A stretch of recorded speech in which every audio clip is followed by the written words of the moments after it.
और अम्बेडकर जी के बारे में 10 मिनट, 5 मिनट, घंटा, 2 घंटा, 4 घंटा का कोई मतलब नहीं होता है। संविधान सभा की पूरी बहस इसमें शामिल रहे हैं। इतनी मोटी किताब है, इतनी ऊंची किताब है। मैं देखा उन किताबों को तो मैं दंग रह गया। मैं सोचा लाख रुपए से ज्यादा मिलेगी तो लाइब्रेरी में रखना है उसको लाकर। इतनी लंबी बहस है, 2 साल 11 महीना 18 दिन की बहस है, तो कोई साधारण बात नहीं है। और उस दौर में कोलंबिया यूनिवर्सिटी जाना भी कोई साधारण बात नहीं थी। मैं एक छोटी सी घटना बता दूं। हम गए थे एक बार रात में, तो रात को 12 बज रहा था, 1 बज रहा था, और सब लोग अपने काम में लगे। तो मैं बैठा था, कौड़ा ताप रहा था, जाड़े का दिन था। एक बुढ़ऊ बैठे थे, तो मैं पूछा किसका घर है, सब खंडर पड़ा है चारों तरफ। कहने जय बहादुर सिंह का घर है। जय बहादुर सिंह घर में सुन के चौंक गया। उन्होंने कहा ये सब तो उन्होंने कहा 400 बीघे जमींदारी बिकी थी जब कैम्ब्रिज पढ़ने गए थे। आजादी के पहले की बात है। 400 बीघे जमींदारी बिकी थी तो कैम्ब्रिज पढ़ने गए थे। जय बहादुर सिंह बड़े कम्युनिस्ट लीडर रहे हैं, राज्यसभा में भी रहे हैं नेहरू जी के जमाने में। वो प्रोफेसर है, शास्त्री बड़े शास्त्री रहे हैं। तो कोलंबिया जाना कोई सामान्य बात का मैंने आश्चर्य की बात है, अम्बेडकर साहब का कोलंबिया जाना। तो जो कहीं से कहीं से अप्रोच रहा है या सपोर्ट रहा है, किसी आदमी ने उनकी विद्वता पर ही सपोर्ट किया, वो ठीक आप स्कॉलरशिप देते हैं, बड़ौदा स्टेट ने स्कॉलरशिप दिया था, गए था पढ़ने। फिर इतनी बड़ी डिग्री लेना बहुत बड़ी बात है, साधारण बात नहीं है। लेकिन सारी बातें आई हैं। हमारे भाई जी ने सब बात कही, राजेश जी ने काफ़ी डिटेल में बात की, शाही जी ने, रेणुता जी ने बात की, और हमारे श्री राम जी तो लगातार आंदोलन में रहते ही हैं, श्री ऋषिकेश जी हैं, और समानता दल के प्रदेश अध्यक्ष हमारे साथी हैं। अभी हम लोग कार्यक्रम में गए थे। हाँ, तो लगातार कार्यक्रम चलता है। तो सामाजिक न्याय की लड़ाई ये से जुड़े हुए हैं। हमारा इनका कुछ बिंदुओं पर बातचीत चलती रहती है टेलीफोनिक। तुम कहते भाई कभी आइए, 2 दिन रुकिए, कहीं खाना बनाइए, खाया जाएगा और बातचीत होगी, लंबी बातचीत। कंफ्यूजन पैदा हुआ, इसको समझना चाहिए हम लोगों को। अम्बेडकर साहब सबसे पहले लेबर ऑर्गेनाइजेशन बनाया था, मजदूर संगठन बनाया था उन्होंने सबसे पहले। एक बात भारत में थोड़ा अलग तरह की है जो दूसरे देशों में अलग है। भारत में एक जाति है जो अनुसूचित जाति तो कहते हैं, लेकिन एक्चुअल में अनुसूचित जाति में भी वो जाति है, वो जिसको गांव की भाषा में हम शब्द को कह नहीं सकते हैं। वो शब्द बहुत अकवाड़ लगता है कहने में, आज की तारीख में सभ्यता के खिलाफ है। वो जाति पूरे देश में भूमिहीन रही है, उसके पास धरती नहीं रही है, उसके पास इतने बड़े भूभाग पर उसके पास कदम रखने की जमीन नहीं थी। उस जाति के लोगों का नेतृत्व कर रहे थे।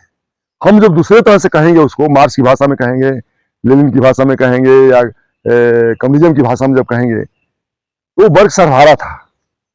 लेकिन सर्वहारा के बारे में जो स्टालिन कहते हैं विधायक जी, कि जब तक वो सर्वहारा अपने को महसूस न करता, एहसास न उसको कि मैं सर्वहारा हूं, तब तक वो सर्वहारा नहीं है। लेकिन उससे भारत में मजदूर भी नहीं था। मजदूर की जो उत्पत्ति होती है, शब्द की उत्पत्ति होती है, वो इंडस्ट्रियलाइजेशन के साथ होती है। तो क्या था, वो गरीब था। क्या है, वो दलित भी नहीं था, दलित शब्द बाद में आया है, तब में दलित नहीं था। वो बधुआ था, 2 बीघा जमीन दिया, वो काम कर रहा है, पूरा घर काम कर रहा है, जितने घंटा चाहिए काम करता रहेगा। सजाएं भी कोई सरकार नहीं तय करती थी, कोई अफसर नहीं तय करता था। सजाएं भी वो सामंत ही तय करता था कौन सी सजा देनी है। उसकी कोई अपील भी नहीं थी, किसी न्यायालय में अपील कर ले वो उसकी। तो जिस वर्ग की वो बात कर रहे थे, कंप्लीट वो सर्वहारा वर्ग था। आज की तारीख में कहा जाएगा वो लेबर क्लास था कंप्लीट, जिसका जो आश्रय था वो सिर्फ और सिर्फ मजदूरी थी। मजदूर भी नहीं कहा जाएगा उसको, क्योंकि मुद्रा विनिमय नहीं था, वस्त्र विनिमय था, श्रम का मूल्यांकन नहीं था। वो पहली बार मार्क्स के बाद आने के बाद श्रम का मूल्यांकन होता है। पहली बार दुनिया में अर्थशास्त्र में पहली बार श्रम का मूल्यांकन मार्क्स के आने के बाद होता है। तो श्रम का मूल्यांकन भी नहीं था, क्योंकि इंडस्ट्रियलाइजेशन नहीं था। इस सारी परिस्थितियों का मिला करके और अंबेडकर जी को जब खड़ा करते हैं, तो साफ साफ दिखता है कि सामाजिक न्याय की लड़ाई नहीं लड़ रहे थे, कहीं से नहीं लड़ रहे थे। और धीरे धीरे जब लेबर ऑर्गेनाइजेशन बनाते हैं और पूरी लड़ाई को लड़ते चले जाते हैं, जैसा अभी हमारे साथी ने, संजय जी ने एक सवाल कहा कि विलंब हो गया है इस सवाल उठाने में। एक्चुअल में हम कोई सामाजिक न्याय की लड़ाई नहीं लड़ रहे, विलंब भी नहीं है। हम हर परिस्थिति में उनके साथ खड़े हैं जो पीड़ित वर्ग है या उनका हक छीना जा रहा हो। भारत का संविधान कोई सामाजिक न्याय का संविधान नहीं है। यदि अम्बेडकर साहब ने उसको लिपिबद्ध किया है बकायदा, पूरी बहस में वो सामाजिक न्याय नहीं है, क्योंकि सबके मौलिक अधिकार हैं, सबके पास मौलिक अधिकार बराबर है, उसमें थोड़ी भी कमी बेसी नहीं है। यदि सामाजिक न्याय की लड़ाई होती तो उस मौलिक अधिकारों में कमी बेसी की गई होती, अवसर दिया गया, क्योंकि भारतीय संविधान में सबको समान अवसर की बात कही गई है। धारा 21 या 20 या 14 होगा, जो भी होगा, धारा देख लीजिएगा, उसको समान अवसर की बात की गई है। अब यहां सवाल यही होता है, हम अपने को सामंत मान लेकर आज की तारीख में, क्या मेरा बेटा गलगोटिया में पढ़ लेगा? नहीं पढ़ लेगा। जहां कम से कम 20 लाख फीस है, पढ़ाई के नाम पर कुछ नहीं है।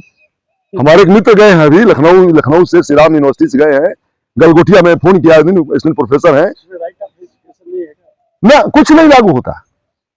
और मैं घटना बता रहा हूं, हमारे साथी 20% लड़के जो है पिछले वर्ष गरीबों को लिए जाएंगे। नहीं, सिटी मॉन्टेसरी में नहीं। मैं आपको उदाहरण दे रहा हूं। डॉक्टर संदीप पांडे मैग्सेसे पुरस्कार विजेता है, हमारे साथी हैं। हम लोग एक हफ्ता गांधी के मूर्ति प्रतिमा पर धरना दिए, उस राइट टू एजुकेशन को लागू करने के लिए सिटी मॉन्टेसरी में, लखनऊ पब्लिक स्कूल में। और एक हफ्ता बाद गांधी जो है उनके घर पर आ जाता है, जगदीश गांधी, ब्रीफकेस लिया, छोटी गाड़ी लिए, 1 घंटा बात करता है, 1 घंटा। कहा मिस्टर पांडे, एक एडमिशन नहीं लूंगा क्योंकि मेरे अफसरों के बच्चे पढ़ते हैं, मैं अपने स्कूल का लेवल नहीं गिरा सकता, आप जहां भी चले जाइए। और कलेक्टर ने जब गांधी को बुलाया, कहा कि आप अखिलेश जी से बात कर लीजिए। गांधी ने कहा आप अखिलेश से बात करो, मुख्यमंत्री अखिलेश थे, कलेक्टर से गांधी से अखिलेश से बात कर लो। एक एडमिशन नहीं लिया। हम लोगों ने कहा आप कम से कम प्रतीकात्मक एक एडमिशन ले लीजिए कि राइट टू एजुकेशन यहाँ लागू है। कहा एक नहीं लेंगे, जो बनाना हो बना लीजिए। और उठकर चला, 1 घंटे बाद के बाद उठ चला गया, मेरे सामने की बात है। एलपीएस में नहीं लागू है, जबकि भारत सरकार ने कानून राइट टू एजुकेशन बनाया। वो राइट टू एजुकेशन पड़ोसी स्कूल में ही बच्चा पढ़ेगा, राइट टू पड़ोसी स्कूल में पढ़ेगा। और पड़ोसी स्कूल अमेरिका में लागू है, वो इंग्लैंड में लागू है, वो फ्रांस और जर्मनी में लागू है, वो भारत में नहीं लागू है। नहीं, और ये सरकार 20% नहीं, बिल्कुल लिखा है, ऑन पेपर लिखा है, राइट टू एजुकेशन लिखा है, लेकिन व्यवहार में कहीं नहीं है। वो कागज में चलता है, लेकिन कहीं भी ये देखना चाहिए कि वो अवसर जो मिलना चाहिए जो संविधान में लिखा हुआ है, समान अवसर समान अधिकार। मैं एक बार आंदोलन चलाया, गांव बनाम शहर। आज भी गांव के बच्चे, वो चाहे सामंतों के बच्चे 100 एकड़ जोता हो तो क्या है, आज भी गांव के परिवेश से पैदा हुआ बच्चा पूर्णांक में सिविल सर्विस में नहीं है। ये भारत सरकार का डेटा है कि 1% और ही 1% गांव के परिवेश में, गांव में पैदा हुआ हो, गांव में पढ़ करके सिविल सर्विस नहीं है। ये अवसर की बात है, जिसकी बात संविधान करता है, मौलिक अधिकार की बात करता है। हम उसकी बात कर रहे हैं कि उसको अवसर मिलना चाहिए, और वो जो मौलिक बात है वो रिजर्वेशन है। इसीलिए उस एक्सटेंशन करने की बात बार बार होती है। अम्बेडकर साहब उस रिजर्वेशन के परमानेंट हिमायती नहीं है, लेकिन क्या वो परिस्थितियां बन गई आज की तारीख में? मैं कहता हूं भाई, 50% गांव के बच्चे, दलित के बच्चे हो, गरीब के बच्चे हो, किसान के बच्चे हो, मजदूर के बच्चे हो, 50% कम से कम ऐसा मौका दे दो कि इनको पेपर 50% दो, जो गांव में बच्चे पढ़ते हैं 50% उनको दो, ताकि वो शहर में पढ़ते हैं, उनके सिलेबस अलग करो, मेरे सिलेबस अलग करो, या तो मेरे लिए सुविधा दो। ये अवसर हमारे पास गांव में पढ़ने वाले बच्चों के पास नहीं है। ये अवसर जो संविधान कहता है समान अवसर समान अधिकार, तो क्या परीक्षा में बैठा देने से समान अधिकार मिल गया या समान अवसर मिल गया? ये दो चीजें अगर उसको नहीं मिली है तो उसको अवसर उपलब्ध कराना चाहिए। वो अवसर यही है कि उसको प्रमोट किया जाना चाहिए, रिसोर्सेज उसको देने चाहिए। अब सवाल उठता है, 2 दुनिया के बड़े थाट वाले हुए हैं, एक डार्विन हुए, एक मेंडल हुए हैं। मेंडल कहते हैं राजा का लड़का राजा होगा, जिस करप्ट हो गया तो राजा का लड़का दरिद्र हो जाएगा, विद्वान का लड़का मूर्ख हो जाएगा। डार्विन कहते हैं, डार्विन मार्क्स के परम मित्र थे, और डार्विन 7 साल मार्क्स से बड़े थे। मार्क्स के टेबल पर डार्विन के फोटो रहते थे परमानेंट, परम मित्र थे लोग। डार्विन कहते हैं रिसोर्सेज सबको बराबर दीजिए ताकि सबके अंदर ग्रोथ बराबर हो। यहां सवाल सिर्फ इतना सा है, जो संविधान कहता है, मैं अलग से नहीं कह रहा हूं, और कहीं से संविधान सामाजिक न्याय की लड़ाई का नहीं संविधान है। संविधान बिल्कुल बराबरी का सवाल है। मौलिक अधिकार हो या मूल अधिकार हो या वोटिंग राइट हो या जो कुछ भी है धरती पर मनुष्य के लिए, और मनुष्य मनुष्य का शोषण करे, ये भारतीय संविधान नहीं कहता है।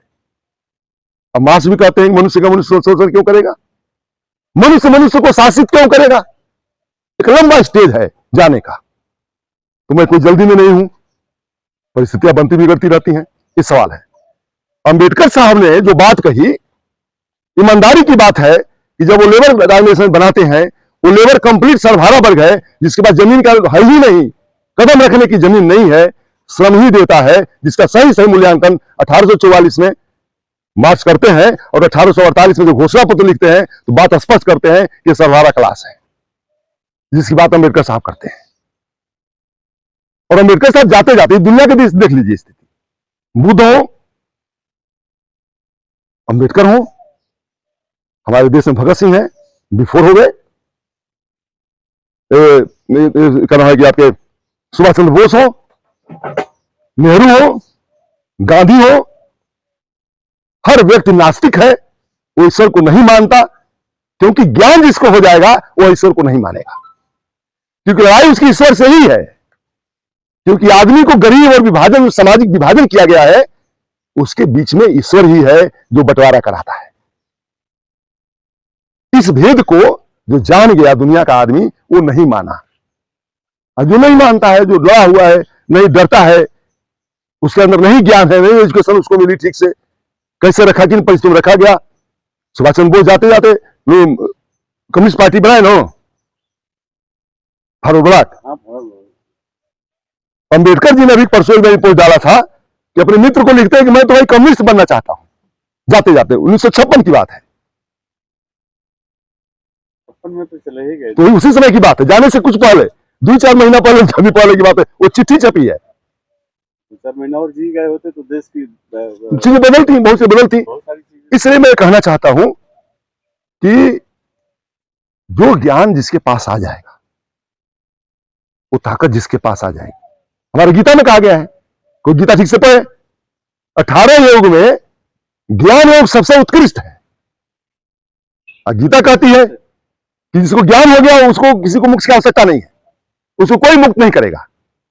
ज्ञान स्वतः मुक्ति का साधन है। गीता में भी एक लाइन है, जो 18 ज्ञान योग है उसमें ज्ञान योग में कि किसी की आवश्यकता ही नहीं है, ज्ञान योग में कि वो किसी को मुक्त करे, स्वतः मुक्त हो जाएगा। लड़ाई तो मुक्ति का ही है।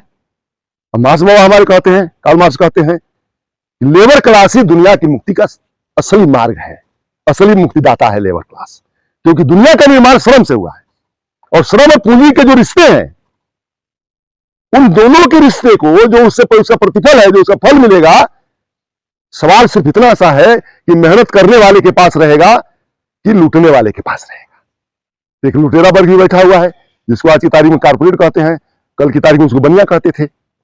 अब बनिया कहने से डर लगता है, क्योंकि जिनके पास 1 करोड़ का भी प्रॉपर्टी हो गई है, अपने को पूंजीपति बूझने लगा है। अब उद्योगपति कहा जा रहा है, कारपोरेट कहा जा रहा है। मैंने भी पोस्ट में लिख दिया कि ईमानदार पूंजीपति हो ही नहीं सकता, यहूद में कहा है, दुनिया के बड़े अर्थशास्त्री का ईमानदार पूंजीपति हो ही नहीं सकता। तो कोई लड़का था, कोई भट्टा वट्टा चलाता होगा, लगा उसको लगा कि मैं करोड़पति हूं, तो मैं धनी हो गया, पूंजीपति हो गया हूं। कहा हम तो बड़ा अच्छा, मैं जानता नहीं कौन करना, मैं तो जानता था कि आप बड़े अच्छे विद्वान आदमी है, आप तो जो है पूंजीपतियों को बेईमान कर रहे हैं। लिखा उसने। ये जो भ्रम की स्थिति है, वो छोटी मोटी पढ़ाई से तो कम उनके लिए काम तो नहीं चलेगा जो नेता लोग हैं। ठीक है दास साहब, आप तो आप सही बोल रहे हैं, लेकिन उनका